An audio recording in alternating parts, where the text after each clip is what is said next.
The wild side, I guess the interpretation through Alex would be that the wild side is making a choice to give up a life and a lifestyle to be with a woman and do something that she's never done in her whole life. And yet I don't think that's wild, because in my mind she finally finds love, and for me there's no differentiation between sexes when it comes down to that. It's not the life choice I've made, but I don't think it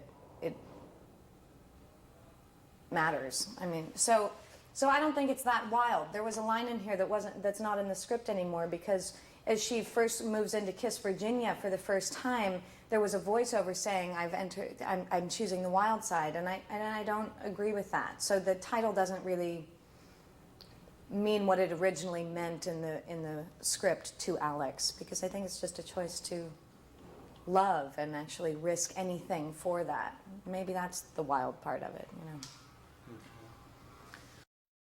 Well, Alex is a banker, and she fights for, when the movie opens up, she fights for Asian small businesses, because she feels like that's where the future of the world is. And her boss is this overbearing, horrible man, and tells her that unless she starts producing what he wants her to, that he's going to fire her and blackmail her.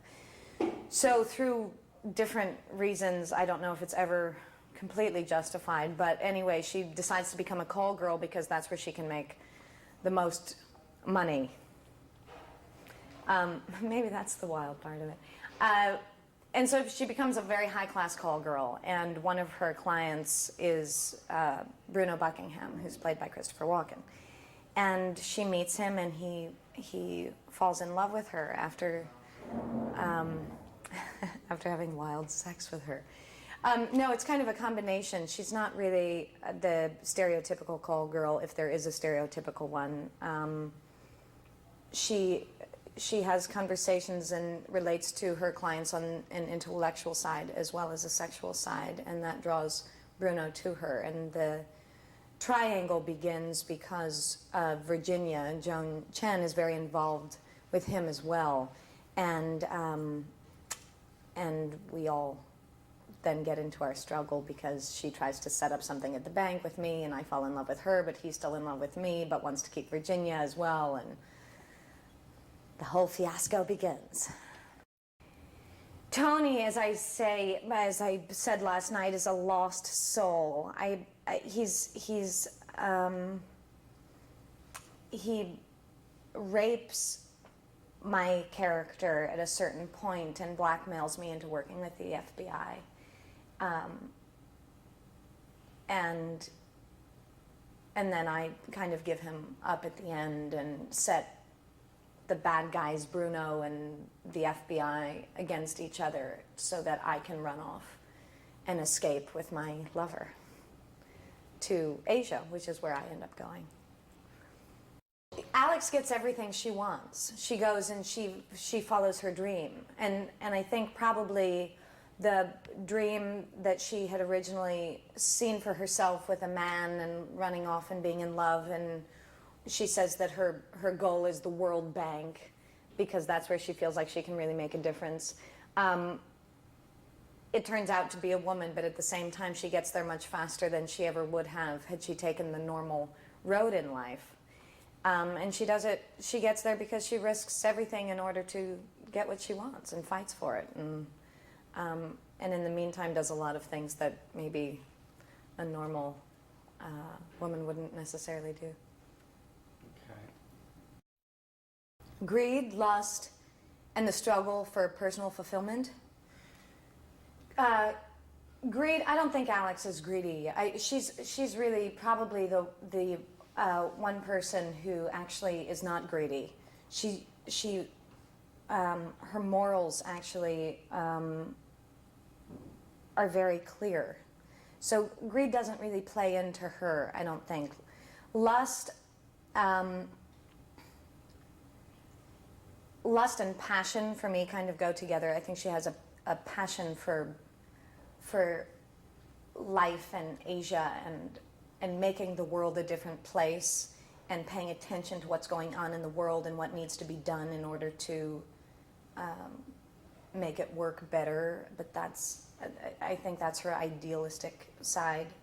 And sexual lust, for her, I think there is a combination in the kind of woman who would decide to become a call girl, that she's owning the fact that her sexuality is power. And a lot of women don't own that about themselves because we're told in society that we can't be that way. But I think it's a really interesting thing that she understands her power and uses it, her sexual power, and uses it to her benefit, which is judged a lot in today's world. But it's one of the things I really liked about the script, that finally somebody was writing a character that says, this is what I am, and I can manipulate and do everything else, and I can play the games and do what men do every day, and it's considered okay. But for a woman to do it, it's a call girl, and then she's judged, and then it's bad, and she's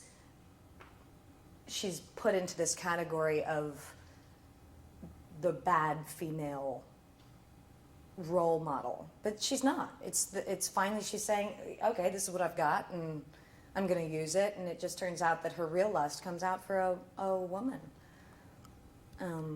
Even though I don't think she ever planned it that way. My co-stars are amazing. I knew when I first went in and met Cammell, the director for this, that Christopher was already attached, and he's like I don't know. There aren't very many people that I say, okay, I have to work with them at some point in my life, but Christopher Walken was one of them. And I was so fascinated by the prospect of actually being in a scene with him, out of mere curiosity for one thing, but just because I think he's so stunning on film. And he's all of that and more, doing a scene with him. There's not a person who is more spontaneous and captivating than Chris. I don't think. On the good side and the bad side, just you got to be there with him, because otherwise you'd be lost under the carpet. So that's just everything I wanted and more, to be working with him. And challenging beyond belief.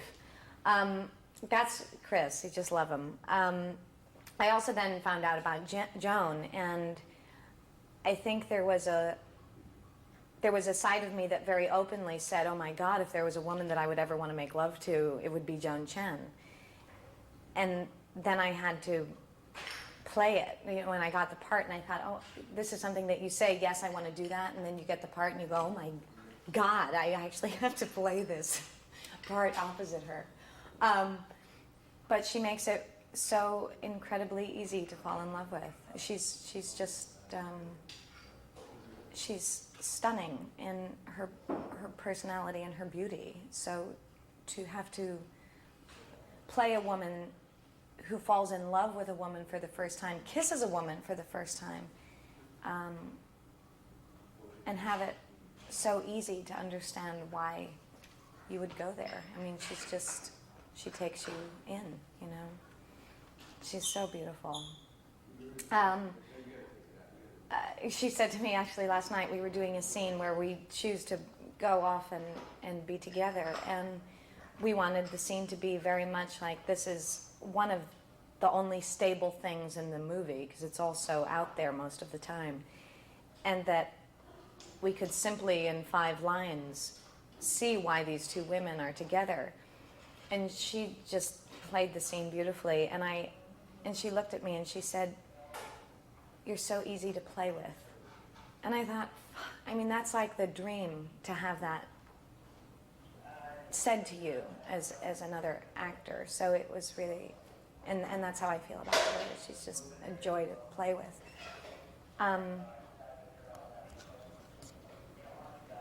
Within all the complications of playing a lesbian. So it's just really interesting. And Stephen is just Stephen's a harder character for me because I don't have passion for him. I guess I think he's pathetic, his character, in a lot of ways, but he also rapes me. So having having that to go in with, I automatically put up a lot of like, okay, you know, don't. But off the set, he's like a dream. He's hysterically funny, and he's tender and warm, and everything that I think he's added to Tony's character to make it interesting and not just the bad guy. Intrigued by a husband and wife team that would risk so much by writing a script like this, because I think that most scripts to some extent are autobiographical, whether it becomes a fantasy at some point, or you indulge yourself in a fantasy, which is what I thought this script was a lot about. I really respect that two people can do that with each other. So before going into the meeting, I had that feeling about both of them. And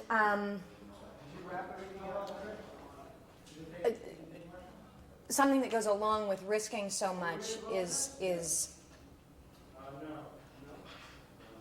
a kind of insanity, I think, on some level, that you're willing to put that much of yourself on the line.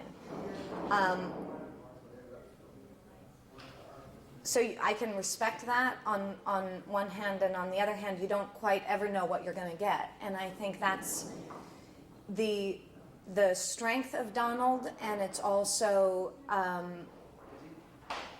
the atmosphere that Donald creates on the set, which is so impulsive and so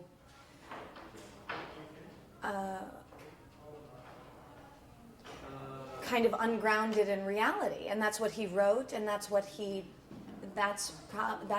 probably why he's so creative. And so when you take a film like this, you have to be prepared for all of that, because they've actually told you all of what it's going to be in their writing. And so I would say that I got everything that I thought they would be, with a whole lot more than I could have imagined, because the wild side is exactly what this experience has been. And they not only wrote it, but they have created that atmosphere non-stop throughout this. Each day of filming is another wild take on life. And I think ideally you think, or I thought when I took the film, well, because it's all in the script and we're going to be filming it, the atmosphere is going to be very calm and respectful of the fact that we're shooting this. But instead, the atmosphere has been what the film is, which is crazy from moment to moment. And perhaps that was the goal. I think that's how he gets the films that he does, you know, and what he not only, he creates an atmosphere so that you can't be anything but what your characters are. I hope that's what he's doing. I think that's how I've justified it. But I think that's true. I think that's true for him. He creates the atmosphere he wants to shoot. Alex makes very fast decisions about what she's going to do. The whole end of the movie takes place in, I think, 2 days. I mean, she falls in love and then all hell breaks loose, which I think is very truthful about life. I think love can really take you to a different place, and certainly Alex goes there without question.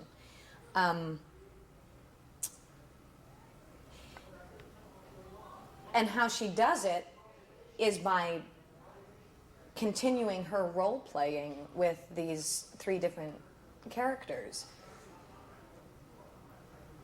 I don't know. I guess it is. I think it's very true to life.